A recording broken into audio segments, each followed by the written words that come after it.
बिस्मिल्लाहिर्रहमानिर्रहीम। Maths ninth exercise 1.2 है। इसमें हम जो क्वेश्चन सॉल्व करेंगे उसमें ट्रांसपोज ऑफ मैट्रिक्स है और सिमेट्रिक और स्क्यू सिमेट्रिक मैट्रिक्स हैं। सबसे पहले हम देखते हैं ट्रांसपोज ऑफ मैट्रिक्स क्या होता है। A matrix which is obtained by interchanging rows and columns of a matrix. किसी मैट्रिक्स की रोज़ को और कॉलम्स को इंटरचेंज करने से जो मैट्रिक्स हासिल होता है उसको हम कहते हैं ट्रांसपोज ऑफ मैट्रिक्स। देखिए हमारे पास फॉर एग्जांपल ए मैट्रिक्स है जिसमें पहली रो है 1 2 और दूसरी रो में एलिमेंट्स है -4 5। हम ए मैट्रिक्स का ट्रांसपोज लेना चाहते हैं तो इसके ऊपर हम लिखेंगे स्मॉल टी, यानी इसको पढ़ेंगे ए ट्रांसपोज। ए ट्रांसपोज हम ले रहे हैं तो ए ट्रांसपोज अभी हमने डिफिनीशन में पढ़ा है कि is obtained by interchanging columns rows and columns. हम रोज़ और कॉलम्स को आपस में इंटरचेंज कर लेंगे, यानी रोज़ को कॉलम बना लो और या कॉलम्स को रो बना लो। हमारे पास ये पहली रो है 1 2, इसमें एलिमेंट्स हैं। हम इस पहले रो को पहला कॉलम बना लेते हैं। इसमें एलिमेंट्स है 1 2, तो मैं लिख लेता हूँ 1 2, ये कॉलम बन गया। दूसरी रो है -4 5, इसके एलिमेंट्स हैं तो मैं इस रो से कॉलम बना रहा हूँ तो -4 और 5 मैंने इस तरह लिख लिया। तो हमारे पास देखो पहली रो पहला कॉलम बन गया, दूसरी रो दूसरा कॉलम बन गया। इस तरह जो हमें मैट्रिक्स मिला है इसको हम कहेंगे ए ट्रांसपोज, यानी मैट्रिक्स ए का ये ट्रांसपोज हमें मिल गया है। अब हम देखते हैं सिमेट्रिक मैट्रिक्स। सिमेट्रिक मैट्रिक्स क्या है, इसकी डिफिनीशन कुछ इस तरह है। A square matrix A is said to be a symmetric matrix. एक स्क्वायर मैट्रिक्स ए है उसको हम सिमेट्रिक मैट्रिक्स कहेंगे इफ़ ट्रांसपोज ऑफ ए, जो मैट्रिक्स दिया हुआ है उसका ट्रांसपोज अगर लेते हैं, if transpose of A is again equal to matrix A. अगर मैट्रिक्स ए का ट्रांसपोज लेते हैं अगेन वो मैट्रिक्स ए की इक्वल हो जाता है तो हम कहते हैं ये जो मैट्रिक्स दिया हुआ है इसको हम सिमेट्रिक मैट्रिक्स का नाम देंगे। फॉर एग्जांपल देखें हमारे पास एक मैट्रिक्स ए है जिसके एलिमेंट्स हैं 1 2 2 4। हम क्या करते हैं, इसका ट्रांसपोज लेते हैं। देखें ए ट्रांसपोज में ले रहा हूँ इस मैट्रिक्स का, तो पहली रो है 1 2, पहला कॉलम बना लिया ये 1 2। दूसरी रो है 2 4, तो मैंने दूसरी रो से ये दूसरा कॉलम बना लिया। अब अगेन देखें तो ये तो ए के इक्वल है। देखें ए में भी 1 2 है 1 2 है, 2 4 है 2 4 है, इसका मतलब है ये अगेन ए के इक्वल हो गया। तो हम कह सकते हैं इम्प्लाइज दैट ए ट्रांसपोज जो है वो ए की इक्वल है, यानी इस ए मैट्रिक्स का हमने ट्रांसपोज लिया वो ए की इक्वल आया। देयरफॉर लिखेंगे therefore A is a symmetric matrix.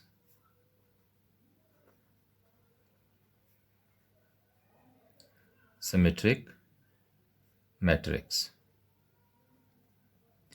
तो ए क्या हुआ, एक सिमेट्रिक मैट्रिक्स हुआ क्योंकि ए का हमने ट्रांसपोज लिया तो वो अगेन मैट्रिक्स ए की इक्वल हो गया है।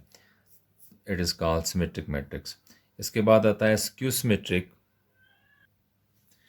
नेक्स्ट है skew symmetric matrix. Skew symmetric matrix क्या होता है देखते हैं। A square matrix A is said to be a skew symmetric matrix. एक ऐसा matrix A skew symmetric matrix कहलाएगा if A transpose equal to minus है, यानी हमारे पास एक ऐसा मैट्रिक्स है जिसका हम ट्रांसपोज लेते हैं और वो जो है उस मैट्रिक्स के नेगेटिव की इक्वल होता है, यानी A transpose equal to minus A वाली कंडीशन हो जिस मैट्रिक्स में, तो उसको हम कहते हैं skew symmetric matrix. For example हमारे पास एक मैट्रिक्स ए है 0 3 3 0। तो हम इसको देखते हैं ये स्क्यू सिमेट्रिक है तो किस तरह। तो ए ट्रांसपोज लेंगे, सबसे पहले इसका ट्रांसपोज लो। ये पहली रो है पहला कॉलम बन गया 0 3। ये दूसरी रो है 3 0, तो दूसरा कॉलम हमने बना लिया। ठीक है, अब हम इसके बाद इसका नेगेटिव लेते हैं। ठीक है, इसमें आप माइनस को बाहर कॉमन लें। ठीक है, तो ये अंदर बाहर माइनस लेने की वजह से अंदर की ब्रैकेट के अंदर जो सिंबल्स होती हैं वो चेंज हो जाती हैं। यहाँ -0 होना चाहिए लेकिन 0 प्लस हो या माइनस हो कोई फ़र्क नहीं पड़ता, लिहाजा हम 0 के साथ कोई सिंबल नहीं लगाते।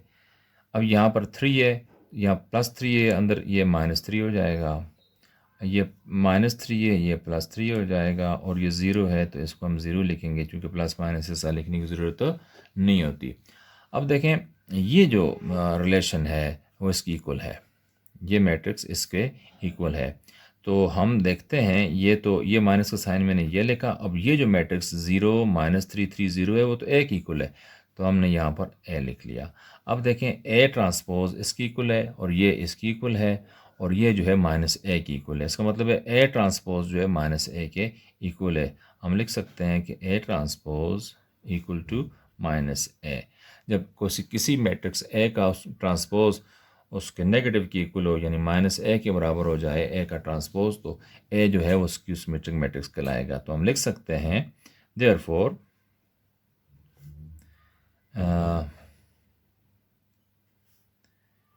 A is a skew symmetric matrix.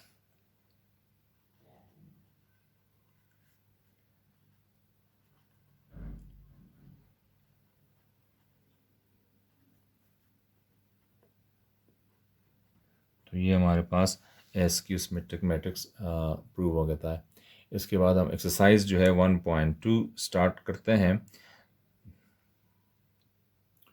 Exercise 1.2 का क्वेश्चन नंबर 1 हम लिख रहे हैं, right transpose of the following matrices. तो एक दिए हुए मैट्रिसेस हैं का हमने ट्रांसपोज फाइंड करना है। तो फर्स्ट क्वेश्चन में ये पी मैट्रिक्स दिया हुआ है, इसको हम रिपीट करते हैं। पी मैट्रिक्स क्या है? रो वाइज फर्स्ट रो में 1 और 2 एलिमेंट है, और दूसरी रो में है 3 1। ये हमारे पास स्क्वायर मैट्रिक्स आ गया। स्क्वायर मैट्रिक्स में रोज़ की तादाद कॉलम्स की तादाद की इक्वल होती हैं। इसमें 2 रोज़ हैं, 2 कॉलम हैं। तो इसका हम ट्रांसपोज लेते हैं, तो पी टी लिखेंगे, P transpose equal to first row है, इसको फर्स्ट कॉलम बना लेते हैं। तो 1 2 इसके एलिमेंट्स हैं, ये फर्स्ट कॉलम बन गया है फर्स्ट रो से। अब ये सेकंड रो है, इससे हम सेकंड कॉलम बना लेते हैं। तो 3 1, ये वर्टिकल अरेंजमेंट जो है कॉलम कहलाती है। तो ये हमारे पास पी ट्रांसपोज हमें मिल जाता है। क्वेश्चन नंबर 2 है। क्वेश्चन नंबर 2 में हमारे पास क्यू मैट्रिक्स है जिसके एलिमेंट्स हैं एल एम एन पी। तो इसका हमने ट्रांसपोज में फाइंड करना है। तो हमारे इस क्वेश्चन को रिपीट करेंगे, Q is equal to L M N P. ये हमारे पास गिवन मैट्रिक्स है। हम इसका ट्रांसपोज फाइंड करेंगे, तो लिखेंगे क्यू टी। क्यू टी यानी क्यू ट्रांसपोज क्या होगा? फर्स्ट रो को फर्स्ट कॉलम बना लो, एल एम इस तरह लिख लिया, कॉलम बन गया फर्स्ट रो से। अब ये दूसरी रो है, सेकंड रो का सेकंड कॉलम बना लो। फर्स्ट एलिमेंट एन है, सेकंड एलिमेंट पी है, तो हमने कॉलम का भी फर्स्ट एलिमेंट एन और सेकंड एलिमेंट पी बना लिया है। तो इस तरह हमारे पास ये क्यू ट्रांसपोज आ जाता है। और इसके बाद क्वेश्चन नंबर 3 है।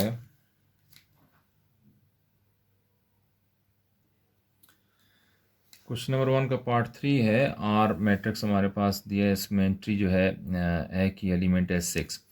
इसका हमने ट्रांसपोज लेना है, तो रिपीट कर लेते हैं इस क्वेश्चन को। R is equal to 6 matrix, ये आ गया। अब इसका ट्रांसपोज लें, आर टी यानी आर ट्रांसपोज इक्वल टू 6 ही होगा, चूँकि इसका कॉलम रोज सेम है, लिहाजा हम इसको ऐसे ही लिखेंगे। इस तरह क्वेश्चन नंबर हमारे पास आता है 4। तो क्वेश्चन नंबर 4 में एस मैट्रिक्स है जिसकी एलिमेंट्स है -5 1 -2 1 और 4 4। इसका हमने ट्रांसपोज लेना है, तो एस ट्रांसपोज क्या होगा? एस ट्रांसपोज होगा जी, फर्स्ट जो हमारे पास ये कॉलम है इसको फर्स्ट रो बना लो, या फर्स्ट रो को फर्स्ट कॉलम बना लो, बात एक ही है। तो हम ऐसा करते हैं जी, फर्स्ट इस कॉलम को हम फर्स्ट रो बना लेते हैं। फर्स्ट कॉलम में -5, फिर -2, फिर 4 आता है। हमने फर्स्ट कॉलम से फर्स्ट रो बना ली। इसी तरह सेकंड कॉलम से सेकंड रो बना लेते हैं, 1 1 4। ठीक है, आप रो को कॉलम बनाएं या कॉलम को रो बनाएं, बात है कि ये एक ही तरह का मैट्रिक्स हमें मिलता है। तो ये हमारे पास आ गया एस ट्रांसपोज। हमारे पास ये फिफ्थ पार्ट है क्वेश्चन नंबर 1 का।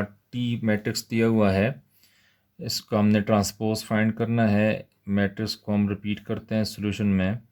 6 7 8 फर्स्ट रो के एलिमेंट्स हैं और 13 1 3 सेकंड रो के एलिमेंट्स हैं और ये 2 4 5 थर्ड रो के एलिमेंट्स हैं। हमने टी ट्रांसपोज लेना है तो टी लिखा, इसके ऊपर स्मॉल टी लिखा, ये बन गया टी ट्रांसपोज। अब हम एलिमेंट्स लिखते हैं टी ट्रांसपोज के। तो ये फर्स्ट जो हमारे पास रो है इसको फर्स्ट कॉलम बना लो। 6 7 8 ये हमने ये फर्स्ट रो से फर्स्ट कॉलम यूँ बना लिया। सेकंड रो से सेकंड कॉलम बना लेते हैं। 13 1 और 3 ये सेकंड रो थी, हमने इसको यूँ लिखा। थर्ड रो ये है 2 4 5, हमने इसका कॉलम थर्ड बना लिया है 2 4 5, यानी रोज़ को हमने कॉलम में चेंज कर लिया है। तो ये हमारे पास जो मैट्रिक्स हमें मिला है ये है टी ट्रांसपोज। क्वेश्चन नंबर 2 अब स्टार्ट करते हैं। क्वेश्चन नंबर 2 है which of the following matrices are transpose of each other. हमने देखना है ये गिवन हमारे पास मैट्रिसेस हैं, कौन से एक दूसरे का ट्रांसपोज हैं। तो हम फर्स्ट मैट्रिक्स है ए, ये हम देखते हैं मैट्रिक्स ए। देखें मैट्रिक्स ए दिया हुआ है A1 A2 B1 B2, ये रहा मैट्रिक्स ए, मैंने यहाँ लिखा। अब हम क्या करते हैं ए ट्रांसपोज लेते हैं। फर्स्ट रो है फर्स्ट कॉलम बना लेते हैं A1 A2। सेकंड रो है इसका सेकंड कॉलम बना लेते हैं B1 B2 is equal to, देखें A1 B1 कौन सा है, ये हम देखें तो ये B मैट्रिक्स A1 B2 और A2 B2 बिल्कुल सिमिलर है, एक जैसे हैं। इसका मतलब है A मैट्रिक्स का ट्रांसपोज लिया है वो B के इक्वल आया है, ठीक है। इसी तरह अगर आप B मैट्रिक्स का ट्रांसपोज लो तो वो A के इक्वल होगा। हम वो भी ले लेते हैं। तो हमारे पास B मैट्रिक्स है A1 B2 A2 B2, इसका हम ट्रांसपोज लेते हैं।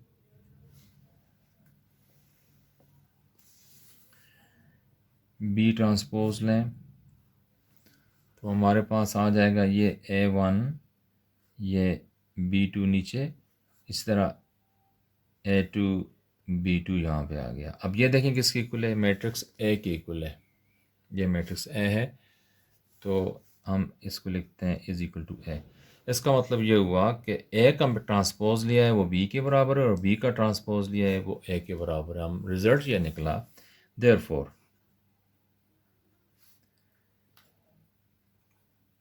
A transpose is equal to B and B transpose is equal to A. Therefore, तो हम कह सकते हैं so A and B are transpose of each other. Transpose of each other, ये दोनों मैट्रिसेस जो हैं एक दूसरे के ट्रांसपोज हैं। इसी तरह अब हम लेते हैं ये हमारे पास सी मैट्रिक्स है। तो सी मैट्रिक्स के एलिमेंट्स हैं ये लिखे हुए हैं -3 1 -1 4 2 7। तो हम इसका ट्रांसपोज लेते हैं सी ट्रांसपोज। तो पहली रो पहला कॉलम बन जाएगा -3 1 -1, हमने पहली रो से पहला कॉलम बना लिया और दूसरी रो से दूसरा कॉलम बना लेते हैं 4 2 7। अब देखें तो ये किसकी इक्वल है, ये डी की इक्वल है। तो यहाँ पर इज़ इक्वल टू डी लिख लेते हैं। तो रिज़ल्ट क्या निकला, इम्प्लाइज दैट सी ट्रांसपोज जो है वो डी के इक्वल है। अब हम इधर डी का ट्रांसपोज लेते हैं। देखिए हमारे पास डी मैट्रिक्स का दिया हुआ है, ये है -3 4 1 2 -1 और 7। इसका ट्रांसपोज लो, डी ट्रांसपोज, तो ये पहला कॉलम है, पहली रो बना लो, -3 1 -1, इस पहले कॉलम से पहली रो बना ली, दूसरे कॉलम से दूसरी रो बना लेते हैं, 4 2 7। अब देखें तो ये सी मैट्रिक्स के इक्वल है, तो यहाँ पर हम लिख लेते हैं सी। तो रिजल्ट क्या निकला, इम्प्लाइज दैट डी, सी का ट्रांसपोज डी की इक्वल है, और यहाँ हम लिखते हैं डी ट्रांसपोज जो है वो सी की इक्वल है। तो देयरफॉर हम कह सकते हैं कि C and D are transpose of each other, transpose of each other, ये एक दूसरे के ट्रांसपोज हैं। इस तरह हमें पता चल जाता है कि कौन कौन से एक दूसरे के ट्रांसपोज हैं। अब क्वेश्चन नंबर 3 हम सॉल्व करते हैं।